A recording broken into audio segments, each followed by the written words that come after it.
Oh, yeah. The Lombardi Trophy music.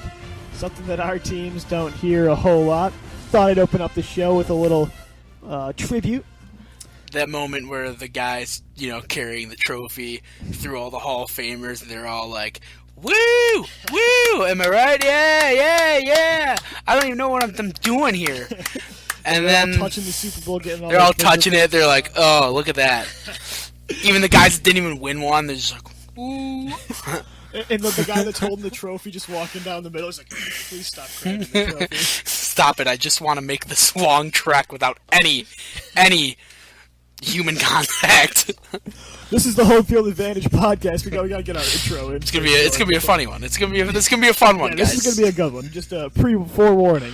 This is the Home Field Advantage podcast on BLTDsports.com. I am your host, Louie DiBiase. Ooh, that came out a little rough. Jordan Hanskin alongside for our 4th edition of the Home Field Advantage podcast. We'll get our Twitter plugs in real quick before we kick things off. Follow me at Twitter at DBSportsTalk. At J Hanskin Vavel. Yeah, we got to get our plugs in before the show. We got a lot of, I would say, fun stuff to talk about. We also have a lot of serious stuff to talk about. Yeah, we don't be a downer about it. But sorry, but yeah, you're not wrong. My team's been in the news, and it's not for good reasons. Okay, and that's a perfect segue because we have to talk about the Buffalo Bills. This is a team that has been an absolute circus, and I'm an Eagles fan. I know about circuses, and I know one when I see one. A circus without anything to do with Rex Ryan. Right, which is shocking. But this is, we got to talk about what's happened with the Bills. Yesterday's press conference, he was on an interview with WGR, Bills general manager Doug Whaley, who quote-unquote said, humans were not meant to play football. And then today, he comes back with a PR statement that retracts almost basically everything he said, basically saying he worded it wrong and saying how well the NFL's done with safety and all the hoopla. We got to talk about, too, the Bills' new media policy. As aspiring journalists, we have to talk about that in the Buffalo area. But first, we're going to talk about Whaley. By the way, I love this Pro Football Talk tweet that basically sums up everything I feel about the Bills and what this offseason's been like. Quote from Pro Football Talk: few teams ever have to issue statements in response to things said or done by their coach or GM. The Bills this year have done it for both. Tracking statements they previously made. They are in a world of... I did not envision any of this during the NFL draft. We looked with so much promise. We had one of the best drafts of the league. And then 2 of our players go down on the same day. One that we traded up for, and one that we drafted in the first round. And Doug Whaley, he was absolutely right with his original comments. That's what I was going to get into. I mean, he was absolutely right that humans are not meant to be bashing into each other, and not just humans, but like the most athletic human beings, like in America, in the world, and they just keep, and they're all. It's a violent game. All he's trying to say is that injuries happen. Yeah, and where he initially came from, that's what he was talking about. They were talking about Sammy Watkins and Shaq Lawson. They asked him, the first question was, is Sammy Watkins injury prone? And he said, that's when he made that quote, and he's right. Humans are not supposed to take this kind of punishment in a game. I loved it that he said it at first. I thought yesterday, I was extremely angry at the Bills, and I think a lot of people were because of the new media policy, which we'll talk about in a second. But I was like, okay, this is, Whaley said a lot of nonsense this offseason with the whole Shaq Lawson thing and all that stuff. But I'm like, this is finally an NFL executive that works for a team that is coming out and understanding the dangers of the game. Whereas you see Roger Goodell and all the big heads up top that basically pretend like the game is as safe as any other sport and there's no issues whatsoever. And we're going to talk about NFL concussions too. So yeah, Jordan was right. We got some serious stuff to talk about. But I liked what Whaley said, and then it seemed like some shadowy league figure found him. It was in the corner of his office waiting, like, take a seat, Doug. And made him retract everything, saying how safe the game is and all that nonsense that he took back today. And I just think that was a horrible mistake, but I feel like he had to. You want to believe that every person acts in the best interest of humanity as a whole. Yeah. But the NFL doesn't do that. No. And also, protect the shield, man. They're facing a lawsuit. And the fact is, comments that Doug Whaley made hurt them in their endeavors to win against these players. these former players. I just can't believe how much they're trying to cover their tracks and how sensitive they are. They've dug themselves so deep into a hole that they can't. And they're digging. They can't stop. I mean, they're just going to keep going. The NFL is at that state where they have to just keep going with this. They can't just flip the switch because then they'll lose tons of money. I think that it's wrong. It's morally and ethically wrong what they are doing. But I understand why, I guess. Why they would do it. Yeah. I disagree. I would do it differently, 100%. But yeah. Goodell still keeps his job. The only people that can remove him are the owners, but as long as they keep making their money, maybe this is why my hot take last year wasn't far off, that somehow they should be able to be removed. I said owners. If you missed last week's edition of the Home Field Advantage podcast, my hot take of the day, which we'll be doing today as well, was that owners should somehow be fireable. It was absurd. But it was I get interesting, right? Yeah. It sparked some conversation, but it's like you said, they're digging themselves a hole that they just can't get out of, and they're just not going to be able to. They can't. They know this game is not safe, and it's not like things are really going to get significantly better. Where it's like, see, guys, this is what we were talking about. It's getting worse, and Doug Whaley was right to me, and when he took him back, I was like, well, that's disappointing, but the way the Bills have been handling stuff this year, I wasn't kind of really surprised. I think the part of it that I love is that he just switched over to say, Roger Goodell, you're doing such a great job. It reminded me of Bush talking about the people that were in charge of the emergency relief for Katrina. That's what it reminded me of. You're doing a great job, guys, even though you're not. Someone had to have talked to him, right? Absolutely. Every single official for these teams is monitored by a PR guy. And the PR guys, once they heard Whaley's comments, are probably like, oh no. Oh no. We got to deal with this immediately. It's bad. It really is. And it's not getting better. And it's a situation that the NFL is it's looking really bad. The other thing we got to talk about the Bills is this new media policy. And let me tell you the details before we discuss it. Okay, this was two excerpts came out. Tyler Dunn of the Buffalo News tweeted this out, the new media policy. So just give me a second to read these out. Reports, radio reports, tweets, podcasts, and blogs, like us, pertaining to strategic and tactical information are strictly prohibited. This includes referencing plays, run or pass, including trick plays or unusual formations, reporting on personnel groupings, sub-packages, players who are practicing with individual units, quarterback completion percentage, etc. So you can't say Tyrod Taylor throws nice slant route down to Sammy Watkins in the middle of the field.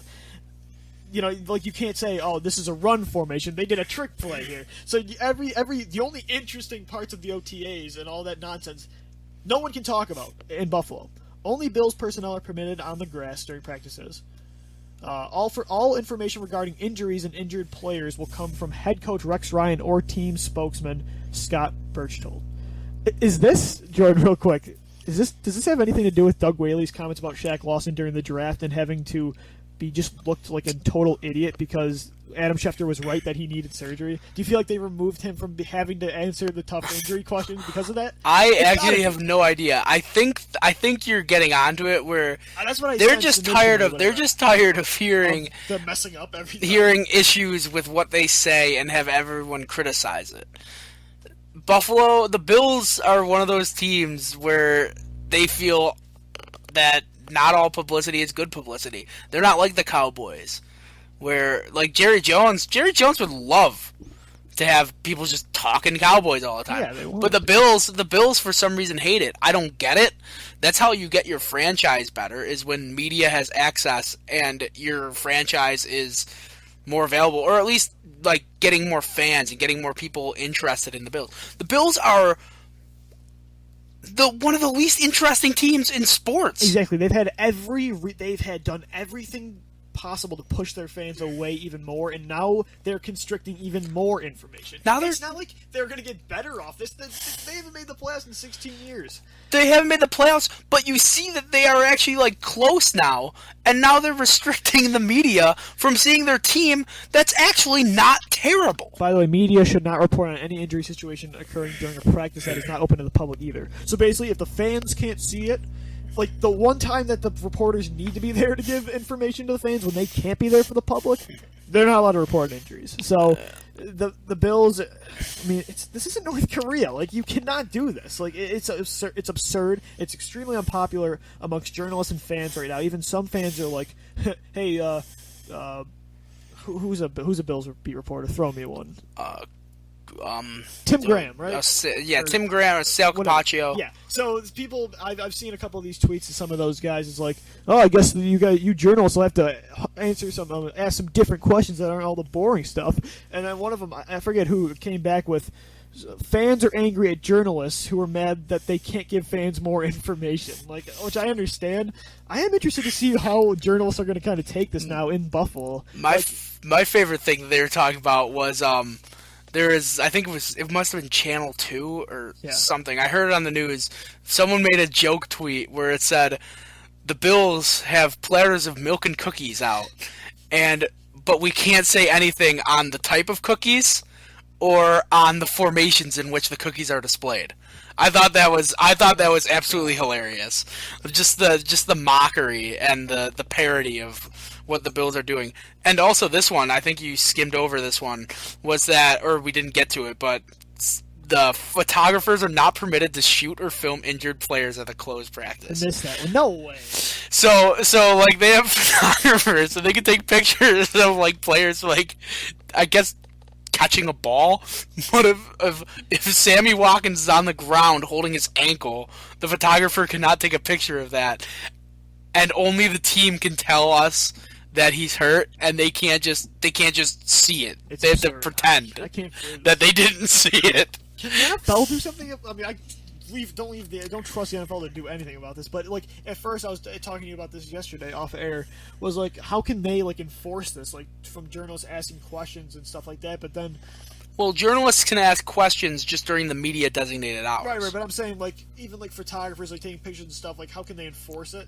But then I realized, like, if they were to continue to, like, if journalists were to keep, like, pushing their luck, like, their credentials could just get lost, which I didn't realize at first. But that's something. The Bills know that they have all the power in this situation. The reporters need the Bills more than the Bills need the reporters. It's so bad in Buffalo right now, and we know for sand because we're here. But, like, it was even funny seeing, like, Mike Rodak from ESPN on Twitter saying, quarterback whose number is the square root of 25 throws nice pass down the seam to a receiver who 5 times 2 equals his number. Like, they were doing math equations on Twitter to go around it. I think it's hilarious, honestly. It's such a train wreck, and as an aspiring journalist, it's got to be just such a burden, especially if you're a beat reporter for the Bills. This makes your job nearly impossible some of the time. So I think have you had enough of the Bills? I'm actually good to move on. Okay. Yes, I agree. But we got to talk about something that's still not as fun as the other things we're going to get to in a little bit, but concussions. And we were ratting back to the Doug Whaley, but this is bigger scale. This is a terrible look for the NFL, who already has a terrible look in this regard. What was the New York Times report that the NFL actually tried to influence concussion studies, right? The report was that, yes, NFL tried to influence concussion testing and concussion research according to a congressional study. So the government is saying that the NFL is trying to influence all their numbers to show that football and CTE and concussion brain damage is not linked. Right, and they've been making this claim forever now, and Goodell keeps saying, oh, it's backed, our research is backed up with everyone else's for the entire time. It's not true. And I did a research paper on this for college. I go to Buffalo State, and I was writing a 10-page paper on NFL concussions because there's so much information about how bad this issue is. And the New York Times also found that the NFL left out 100 diagnosed concussions from their research to show the problem was less severe than it actually was. This is horrible. We were just talking about how bad it is in the NFL right now for guys like Roger Goodell and, you know, the whole issues with concussions. It's so bad, and it's incredibly stupid nowadays when there's so much knowledge and there's so much open access to information about concussions and stuff like that, to even make the claim that there is no direct link. I mean, there absolutely is. In the concussion case of the concussion numbers in the NFL have gone up over the past few years significantly, which is a huge concern. It went up from 2014 to 2015 season, and increased by 65 cases. It was originally 206 were claimed in 2014, up to 271 last year. I will say that it could also be because they are like actually checking people on the bench more. Right. You know, because they are doing that more, which is good. That they're getting people out of the game. To try. But some rules actually the fact that they are influencing scientific research is just. I mean, I don't put it past them because, like, are you surprised? No, I'm not. I'm not surprised at all. They made the movie Concussion off of this, like, yeah, exploiting like all of their corrupt we ways know everything that they do. They'll sue. They'll do literally anything to be right. Anything to cover their tracks. Cover their tracks and to save the owner's money. It's again bizarre. Fire owners. Fire them all then, because they're all in on this. Or if they aren't, they're not voicing, or they're just getting outmatched by the few. Or I don't even know how it works, or maybe they just turn a blind eye. Maybe the owners just don't care. I mean, they're making money. These players are making them millions and billions of dollars. So, yeah, I mean, if there's anything that threatens that, they're going to protect their investment. They're not going to protect the players. They really aren't. Even though the players are their investment. They are the investment. They are the product of what they're paying money for. And look, I understand that, it is a two-way street. Players have to, not avoid being diagnosed on the sidelines. They can't. I mean, they run. You see players all the time run out on the field when they're not supposed to. Like Leisha McCoy last year did it. There's a bunch of times where that's happened over the years. You can easily name it. But at the same time, like them losing snaps, actually, and I looked this up. A lot of the time, a certain amount of snaps on your contract makes you more money. So you lose money some of the time when you're not on the field. So they have to be protecting the players. They have to. The thing that's amazing to me about it is that even if they could admit now, and the NFL has still won. They will always win because the players, all the former players, or at least a lot of the former players, you hear them every time. Would you go back and not play football after you know all these concussion things? And they all say no. Or they all say yes, they would rather go back and play football because they love it so much, and they love the money, and they love the praise that they get, and all the royalties and the great things that come with being a professional athlete. The NFL has already won in that regard. They can if they could just admit this, and everyone can move on, and everyone can try their best to making the league safer and better for all the players. It would be so much better, but they continue to fight this.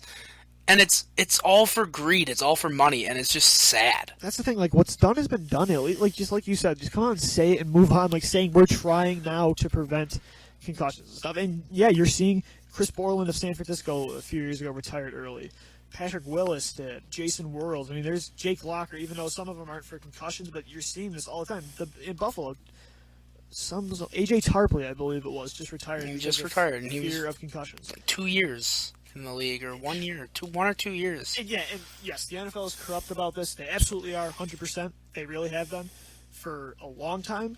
Even initially when the first discoveries were coming out, they tried covering it all up. You saw in the movie Concussion with Will Smith. Tell the truth. Nice commercial. Gave him an ad. Yeah, there we go.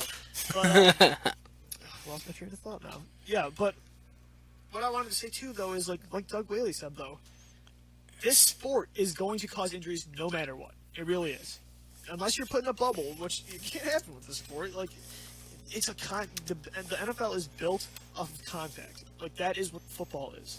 So some things, though, the players know the risk, and there's some things you cannot fix. Even with rule changes, there's some things with how fast the game goes you cannot get rid of. You're not going to... I mean, head-to-head shots are always going to happen to me because of how quick the game happens. Sometimes you can definitely avoid it, but sometimes you really can't. And you can't get out of the way, and it happens. And it's concerning even for... It's not just the NFL, Parents are concerned how and are having their kids choose alternative sports like basketball, soccer, baseball, because of the fear of, like, football. Like, I don't know about you, but, like, I before, back in the day, like, I wouldn't think twice about letting my kid in the future play football. Now it's like, I mean, it's dangerous. It really is. Like, I don't know how you feel about it. I would still let my kids play football if they want to play. They get to from play. like Little Loop on, or like is there like Yeah. an age limit? Like for me, I don't. Maybe high school and then up, or middle school. I mean, the dangers are there. My hope is that at that point, there's like the helmets are safer, or they start the kids doing, I don't know, like a flag football when they're younger or something. Like do a different type of football. We started having the kids play flag football instead. Eventually, the NFL's going to become flag football. Well, no, not necessarily, because the high schools would still keep it. I mean, I get what you're saying with that. That makes more sense too. Like you get the fundamentals. You do. I like that. You do a different. It's like a hybrid. Like you see the NHL has like done hybrid icing and like these hybrid rules that are designed to make the game safer, at least for the youth. Because that's like. In high school, you're pretty much old enough to make your own decisions. That's why I'm saying. But the youth, like, you don't want to push it, and they're all young. The brains are still developing. Yeah, and they're kids. They're not going to be technically sound when they're. Yeah, and they're probably hitting their heads all the time. Yeah, all the time. I like the idea of like learning the fundamentals of the game, like through flag football and stuff like that, and then eventually when they get older, play contact. Like a flag football that has all the like positions of the NFL. Yeah. It's not like the weird flag teach football. Them about the game with avoiding the contact. Exactly. Man, that's a good idea. Maybe we should propose it to someone. Coin it. I don't know who, but yeah, and you're seeing people like the Heads Up Football USA football programs. They're trying to make it as safe as possible, but I don't think the NFL is. I don't think the players' best intentions are in heart. So I think is that a wrap for concussions? That's enough for serious. Let's move on to fun. All right, you ready? I'm ready. It's time for narrative of the day. Narrative of the day already. Oh, early narrative of the day. Let's do it. I want to kick this off. Oh no, I know. I'll do mine first. Hold on. Narrative of the day coming up. We're gonna do hot take. Then what we got later on in the show, building a QB, and then the best and worst game that's taken you through an emotional roller coaster in your life. But right now, it's time for narrative of the day. I got a funny one. We have a funny little skit we're gonna do. Oh no. I mean, that's what I'm ready for my acting role when yours comes up. But all right, give us your narrative of the day. Mine is pretty normal, and we left it all on the field. Every team says it all the time when they lose. We gave it our best shot. We left it all on the field. Oh man, we can't even. I can't even breathe, man. I'm so tired, so worked up, so exhausted. I like that. I mean, you're standing at a podium talking to everyone. I just get tired of it. I want to hear different words. I get it. It shows that you gave it your all, and I'm sure you did. But I just can't hear we left it all on the field. You did not leave it all on the field. Thank God you didn't, because you wouldn't be around talking to me. Sure. I like that one. The hyperbole of it was just annoying. As you were saying, that one popped up in my mind that I wrote down for next week. Save it. But the one I have now, it's not anyone in football that says this. It's actually a talk radio show thing that we're going to talk about in a sec right now. Oh, all right. No. When a caller calls in for the first time, and sometimes radio hosts have none of it, right? They're harsh. They're harsh. There's some people, and we won't say names, but there's a lot of radio hosts. I was hesitant to do this, but I'm gonna do it anyway because I mean it's funny because it's not everyone. It's not everyone, but it's almost everyone. Yeah, it's some we listen to. I mean, so, if you can't laugh at it, I mean. Come on. All right. But okay, here we go. I'm going to be the radio personality, and Lou's going to be the first-time caller. Yep. Throw it at me, Jordan. All right, so let's take a few callers here. We got Lou from Orchard Park. Lou, go ahead. Am I on? Am I on air? You're on. All right. Say it. Hi, I just want to say how much I love the show. Thanks. First-time caller, long-time listener. That was the narrative of the day, by the way. First-time caller, long-time listener. I just wanted to say how much I love the show again, and I really think that... Get to the point. Tyrod Lou. Taylor is going to be the long-term answer in Buffalo. I'll hang up and listen. Thank God he did. Oh, I love that. So we have that, and then I was going to go into a long-term spiel about, oh, well, we already knew that, blah, blah, blah, blah, blah. That's what happens. It's just funny because we were talking about it. Like, we listen to some of the... I hear it on national radio. I hear it everywhere. I hear it when I'm driving from different states. I just think it's the guy that is calling. It takes a lot of guts to call, and you're just a salesman, or you're just a guy that just loves his team and wants to talk with the celebrities of the town about the team, and he gets crushed or he gets like hit hard with the diss and the harsh words so quick. I mean, it's not that bad because they have a time limit. Yeah. And if the guy's taking too long, I get it. You gotta rush him. You gotta do it. I get that. I don't know. I feel bad. I just feel bad for the callers. I don't know why. So, I think it's just my prerogative, your prerogative. I agree. So my neighborhood was first-time caller, long-time listener. Man, we should go into acting class. I'm going to give us a round of applause. I got a little soundboard going. Obviously, what we did there was an exaggeration. It's not that bad. It can be bad, though. I think you're still trying to retract I'm still trying to be nice. I'm trying to be nice. I just want to make everyone happy. Okay. Right. It's time for Hot Take of the Day. And again, I'm going to be coming up with sound bites for this, real theme songs for our segments for the day. Right now, I'm testing out some new software, so bear with me there. But let's start with your hot take of the day, because I got a funny one. I'm gonna go on a little. All right, mine's kind of funny too.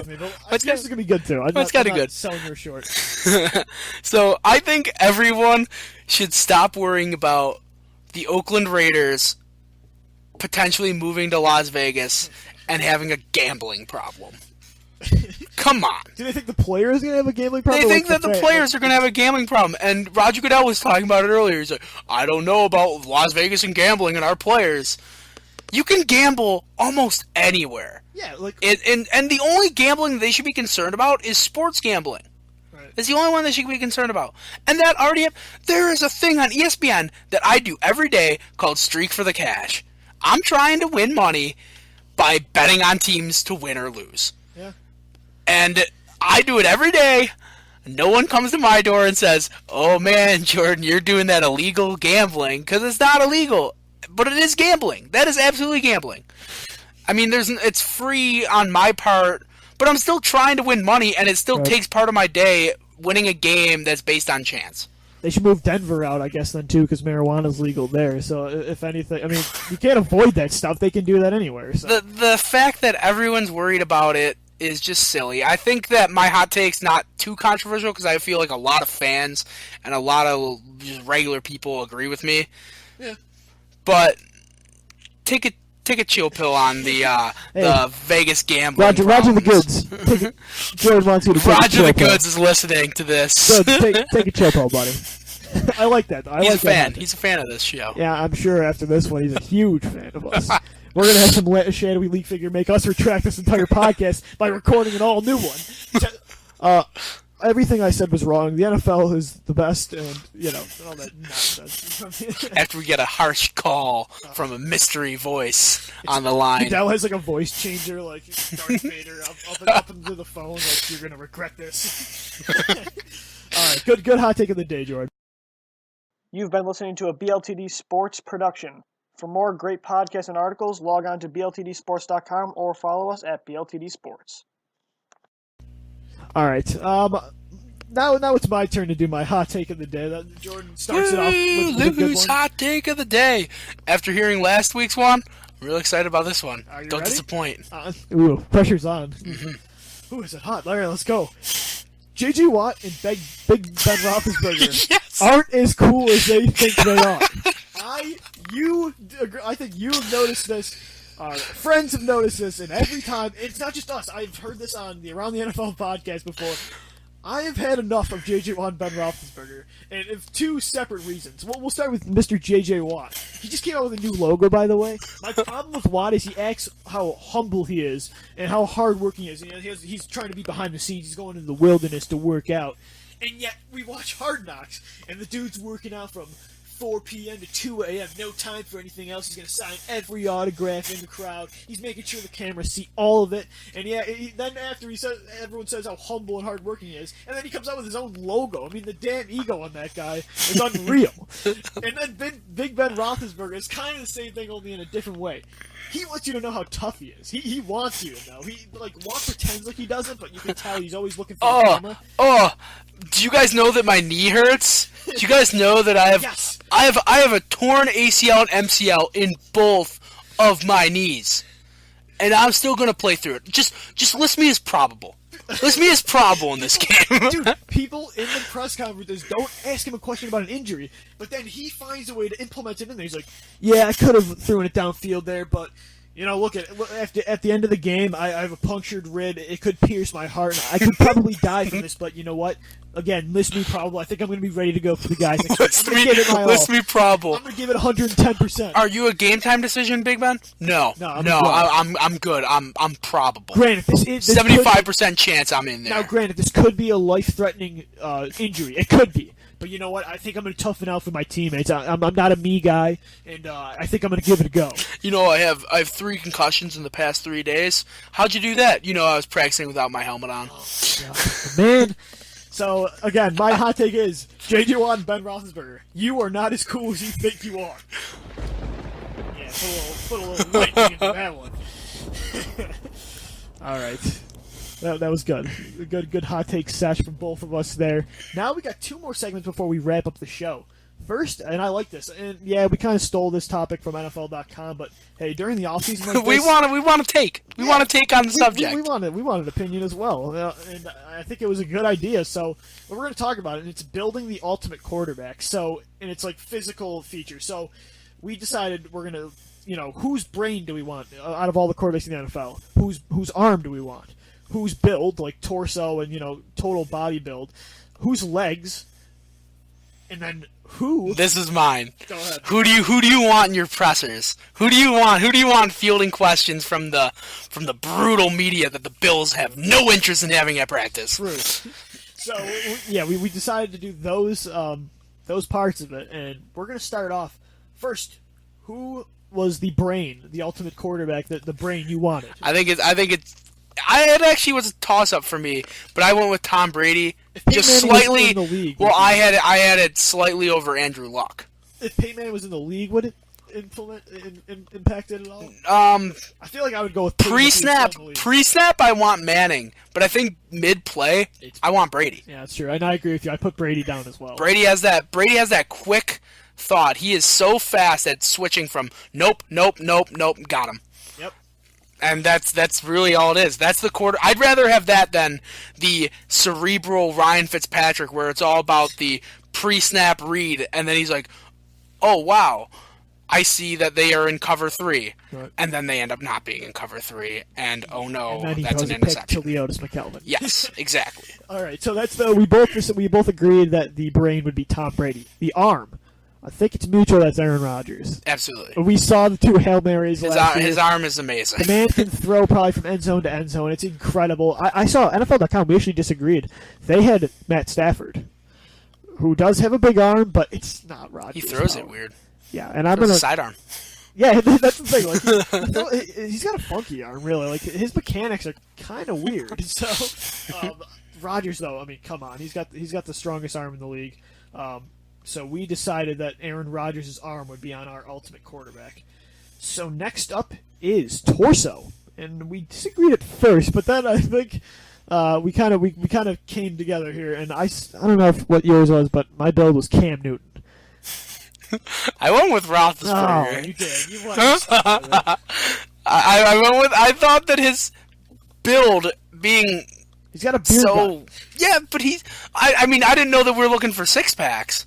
I thought we were looking for. We're looking for a Ben gets hurt all the time. We don't want his build. He gets hurt, but he plays through it, man. Don't do that. No, looking back on it, Cam Newton is obviously the more physically fit guy of the two.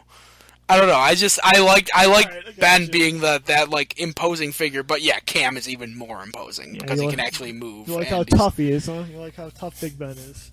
Give me a break. Still All plays. Right. All right. So I said Cam. Legs. It's got to be Russell Wilson. Russell Wilson. Yeah, absolutely. Man performs magic. He may not be the fastest guy, but he's agile. He's shifty. He can sit in the pocket and run around for like 3 minutes. Like you can't stop him. There was a snap that went over his head, and then he ran around Like his for wild card game. 10 And seconds. Just put a walk past Yep. Baldwin in the end zone. It's incredible, and there's no one that can evade pass rushers like Russell Wilson did. So he was our legs of the ultimate QB. And then interviews. We disagreed here. Who do you got? I have Andrew Luck. I think that Andrew Luck is some of the most interesting interviews because every time I listen to Andrew Luck, I learn more about the game.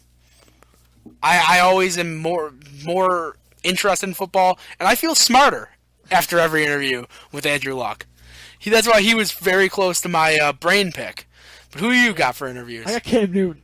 I want the guy that's not going to say anything. I don't want the guy that's going to sit there and pout and not give the media anyway. I wouldn't touch that. I wouldn't touch that pick at all. I don't want any of Cam Newton's stuff. I understand the luck thing that you feel smart, but like, if you would have chose Russell Wilson, I'd have been extremely against it because that guy doesn't say. He says a whole lot of nothing. He throws out every single narrative you can find. Like every narrative we've pulled out, Russell Wilson has said every single. Sunday. We clearly have a fundamental different approach. I'm thinking as a coach, I don't care if he says anything. We don't need to give the media anything. Why didn't you pick Tom? Tom doesn't give much either. Yeah. It's the Patriot way, man. But he doesn't just sit there and like I just love what Cam does. Like the Super Bowl thing, I thought was awesome. I really do. He showed his emotion. He looked like a normal human What's being. easier to write, even as a journalist though? And I got to think about it this way too. What would you rather have? Can you find a story out of what Russell Wilson says? I don't think so. I think it's just a gamer that you're just typing in, his quotes. I don't think you can find anything in those quotes. Cam Newton, you can talk about that raw emotion and talk about his interview in a story. That can be the story. So I think it actually works for. I think journalists should stop complaining about it. I think they need it to keep talking about stuff. I know he gave them their story. I don't know why journalists are so mad. Why are they complaining? He gave them the story. story. Why do they want the stupid narratives? I know they want the friendly guy. They can ask questions. Their little questions about like I like it as a coach because I don't need him saying anything anyway, get himself into trouble. And at the same time, I like it as a journalist because it gives me a story. So I want Andrew Luck to bring up like a big whiteboard. I want him to bring up a big smart board and draw up the plays for me. Russell Wilson and guys like that, they don't do that. Like, so I can just be fascinated and learn everything about football from Andrew Luck. Right. So that was our building the QB. Fun little segment brought to you by NFL.com. We'll give their props there because they created that monster. So our final topic for the Home Field Advantage podcast, episode 4 on BLTDsports.com is the best, and we sparked this. You actually inspired me to make this topic as we were watching the OKC Warriors game 2 nights ago. No, it was Raptors-Cavs, but that doesn't really matter. It's not part of the story. So it was the best game and the worst game in your sports, being a fan in your entire life that has just put you through an absolute emotional roller coaster, and that could have caused you to cry. What was your best one? And I'll give mine, and then our worst. What was the best moment of your sports career, your sports fan career, that almost made you? And this is NFL. Yeah, for the show since it's football. Yeah. All right. And as a Bills fan, it's not as a Bills fan, it was a hard one because there are so few. I'm not gonna lie, same with me as an Eagles fan. I couldn't find much. At least you made the playoffs. All right, yeah. I think the emotional roller coaster, to answer it that way, is definitely the Bills' comeback win against New England. Say that again. The Bills' comeback win against New England. Okay. You have Ryan Fitzpatrick. We're 2-0, and we're at home, and the Patriots just start. They're showing us up. They're 2-0 as well, and they're making us look like fools. Yep. And it's like, oh, well, we're clearly not on their level. All of our wins were just flukes. And then the Bills started to score, and Tom Brady started to not be Tom Brady anymore, and it was awesome. Tom Brady threw 4 picks in that game. 4 interceptions. George Wilson, Drayton Florence was a touchdown. Florence was a pick 6. Who are the other? Bird? I don't know. I don't remember Yeah, both of but them. I just remember George Wilson's because New England was driving. They were in the red zone, and Drayton Florence's went off of Marcel Darius's head, and that game was just incredible. Fred Jackson gets stopped on the 1. Belichick screaming that he was in, and that then was my favorite part was that Belichick knew he lost and there was nothing he could do to stop him. Nothing. Yep, he knew that, and the Bills just took 2 knees and kicked the field goal. It was awesome. And I hate to say it, but I missed most of that game because I was watching the emergence of Victor Cruz destroy the Eagles' dream team of 2011. So, but that was an incredible game. Man, though, what was that? Week 3? It was week 3, and then the season ended. They went, 6 and 5-2. It was They collapsed. Yep, It was the Tebow year. I mean, yeah, and Fitz ended up breaking his ribs in Right. the Redskins game, and he played In through it Toronto, and just yeah. was a shell of himself. Yeah, so that's how the collapse happened. But my best one ever was the Eagles' miracle in the New Meadowlands. This is an easy one. There's not many playoff victories I can go by. They haven't won a playoff game since 2008. So I was granted, let's do some math here. I was 11, so didn't mean You're young. a whole lot to me. Yeah. This game, the Philadelphia Eagles were down like by 28, and this was my favorite year too. I mean, Michael Vick was emerging as the MVP of the league, even though Brady won. I thought Vick should have. They had Deshaun Jackson, a young Macklin, LeSean McCoy. Oh man, that whole team. They still had a Big Read going on, and they absolutely stormed back. Vick threw a touchdown to Macklin. He ran one in for himself, and then threw one to Brent Selleck, so they actually tied up the game. And then with 12 seconds left, Matt Dodge, who Tom Coughlin kept saying, do not kick it to Deshaun on this play, kicks one dead center of the field right to Deshaun, who actually drops it, which actually helped him, because he steps back then and sees the lane and just shoots down it. Jason Avant made the best block I've ever seen in my life on the long snapper. He actually said he blacked out during the play, and the Eagles had a walk-off punt return to win the game. I was speechless. I ran around my house. Like, I have never been so happy after a sports game when that happened. I have a poster up in my room of Deshaun Jackson making that run. That was the best moment of ever as a football fan and being a Philadelphia Eagles fan. Now let's talk about the less fun moment in your life. What was the worst game you've ever, the moment that you were just in tears or you just couldn't handle it? And yeah, we're going to do football, so it's got to be about the Buffalo Bills. There's so many. Too, There's so many to choose. Fantasy football. I don't care enough to make it that way. Yeah, I got you. There's so many options to think of for the Bills, and sadness and heartbreak. Where do I go? This is horrible. And then I know. It's another early season game. Week 1, Monday Night Football in New England. I remember that one. Bills have it all in the bag. They're playing arguably one of the most flawless Buffalo Bills football games you can imagine. The offense is playing pretty well. I mean, this team was bad too. We weren't even good. We weren't good at anything. But everything was clicking. Brady was getting nothing going. And then the Bills had their lead in the 4th, and they decided to start playing a prevent-style defense too early. Brady starts to pick them apart, drives, scores, and then the kick return. Leotis McKelvin trying to make something happen as a young player on the Bills.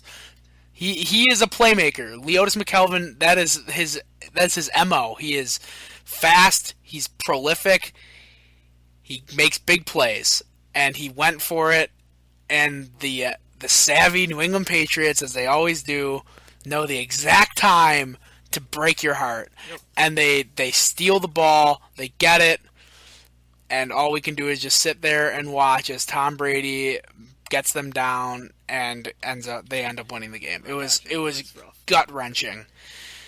And the sad part is everyone blamed McKelvin, but as I said in my little spiel here, the main reason they lost was because the Bills went to prevent defense and they played it safe under the great Dick Geron. All right, the king of playing it safe. Mine aren't as emotional. A few are. I'm going to give 2 quick ones. I'm going to kind of cheat the segment real quick. The first one is the Eagles versus the Saints wild card game of 2013. This is the year like this is first year. Give you guys a little insight. Give a guy a little insight in because I was there for it, and this is the day that I will always remember as the depressed Lou eating nachos in the dark by himself in the kitchen day. that was after the game. Yeah, so but continue with the game. We'll get up to that moment in time. That was the year. It was Chip Kelly's first year. Nick Foles threw 27 touchdowns, only 2 picks the entire year. McCoy led the league in rushing. I thought it was the time to make a deep playoff run. I really thought. I was like, this offense is unstoppable. And in the game against the Saints, who were not good in cold weather all year long, the Eagles led by, I think it was Foles threw Riley Cooper a touchdown to take the lead with like 2 minutes to go. They were up by 2, I believe. And then this always, I'm noticing a trend with the Eagles is every time they get in the wild card round, they get gashed by some running back who that game is like their starting, like their jump start to the NFL. Looking back in 2010, James Starks gashed them in the wild card round to go on to all the way to the Super Bowl eventually. And this year it was Kyrie Robinson. And he ran down the Eagles' throats. Benny Logan, the defensive tackle, was only a rookie. He wasn't as big as he is now, and they weren't getting any pressure up the middle whatsoever. And the Saints ran all the way down 80 yards. I believe it was like a 80, 70-yard drive. And it was one of those times like we were just talking about Bills-Patriots where, and this is the worst type of loss for me ever, is when you have no timeouts left, but they're in field goal range and there's nothing you can do to stop them except for just watching them kneel and then go for the kick. And that's what the Saints did, and they booted it through to win and knocked the Eagles out of the playoffs. And that was gut-wrenching, and this is what happened after. And trying to hide my emotions, I went into the kitchen. Because he had company over, you know? Yeah, he was trying to be a good host. But, oh my god, this was priceless. Chips, put some salsa in a bowl, didn't even bother turning on the lights in the kitchen, sat at the table and just ate myself to shame. I just walked in. I look up, he's just looking at me. I was laughing. I thought it was hilarious. Me not understanding playoff pain because I witness it in the regular season on a game-by-game basis. One more real quick. It was last offseason. It was when the Eagles traded for Sam Bradford, and I'm dead serious. I have never been more livid and more pissed off about a move ever. This was, it was all in for Marcus Mariota. I was so set on Mariota becoming an Eagle that when I heard that the Eagles traded Nick Foles and a second-round pick for Bradford, I went nuts. I went absolutely nuts on rants all over Twitter. I was breaking things in my house, and I'm not even joking. And then the report comes out that the Eagles actually swapped first-round picks and they moved up to 10. So I'm seeing all these tweets, Bradford will never play in Philadelphia. This is just a move to go up and get Mariota. Kind of like a move they did this year to go get Wentz. They leapfrogged twice. And then Albert Breer pops up on NFL Network saying, no, it's the Eagles that gave up a high pick. They gave up a second in Foles for Bradford and a fourth in 2016. And I lost all hope. All hope whatsoever. I have been clear about my thoughts about Bradford, and that might have been the most pissed off I've ever been as an Eagles fan. So, my honorable mention for the Bills was definitely for best was when I was at the Green Bay game where we just stifled Aaron Rodgers. Yeah. That game was absolutely incredible. Not because it was like a fun game to watch, because it was pretty gross. I mean, the Bills couldn't do a thing. Our only touchdown was Marcus Thigpen getting a punt return. Yeah, that was when Kyle Orton was but the fact that they ended the game on a strip sack safety on Aaron Rodgers was amazing. And of course, the next week they go to Oakland against a pretty bad Oakland team and get just stifled. But that's besides the point. And another worst one was kind of a random game, but it just infuriated me. It was the Thursday night game 2 years ago. It was the Kyle Orton year, I think. Yeah. Was it against Miami? Are you talking? Yes, the Miami game. That was Orton. That game was just infuriating. I'm with my friends at Buffalo Wild Wings, and they're just telling me, because, I'm out of Buffalo during the school year, so I don't have the luxury of having delicious buffalo wings here. So I go to Buffalo Wild Wings. I am just furious at everything the Bills are doing. And then Jerry Hughes gets called for a personal foul because he backs into a ref accidentally. And it's just everything goes wrong in that game. Carpenter can't make a field goal. Dolphins are making every field goal. The game was terrible because it's the Bills with Kyle Orton and the Dolphins with Ryan Tannehill. What do you expect? True. And it was just so infuriating. I remember calling my dad on the way back from the game, and I was just screaming, what do we have to look for or do now? I was at the moment of midway through the season quitting on the season. And of course, later in the season, they end up getting close to making the playoffs. But looking at the schedule, I didn't see that possible. I didn't think we were going to beat Green Bay. But, oh, man, the devastation of losing and then trying to show your friends how fun the Bills are. Look at my favorite team. They're cool. And I just heard them the entire time for 3 hours straight, mind you. Wow, your team sucks. And that's what it was for 3 hours. And I sit there and eventually I said, yeah, they do. And I said, Jerry Hughes is a good player. Look at him. And then he backs into a ref and gets a personal foul. And I'm like, wow, they're stupid. Devastating. My another favorite one is when I won the BG fantasy football championship. Oh my god! Just saying, I won back to back. I've never experienced a championship for the Eagles before. Wait, say what it is. What type of sports? It was a fantasy football championship. Fantasy? Yes. Back to back. Don't actually fantasy. Fantasy football. But the Bills are more important. It's a religion to you, just like it is for me. The Bills are a religion to me. Oh, that's a sad one. I'll tell you that. No fun. Don't break my heart any more than it needs to be today. All right. Devastating. All right, Jordan. I think we're just going off. We're just going off on a tangent now. I think that'll be a show. It was a good one.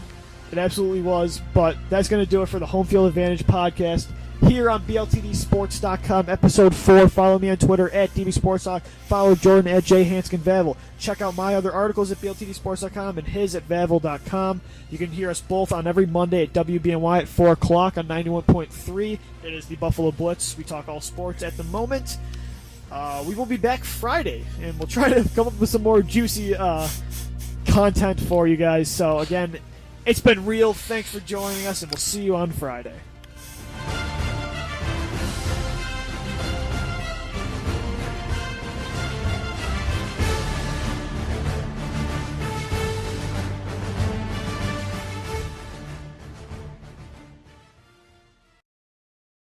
You've been listening to a BLTD Sports production.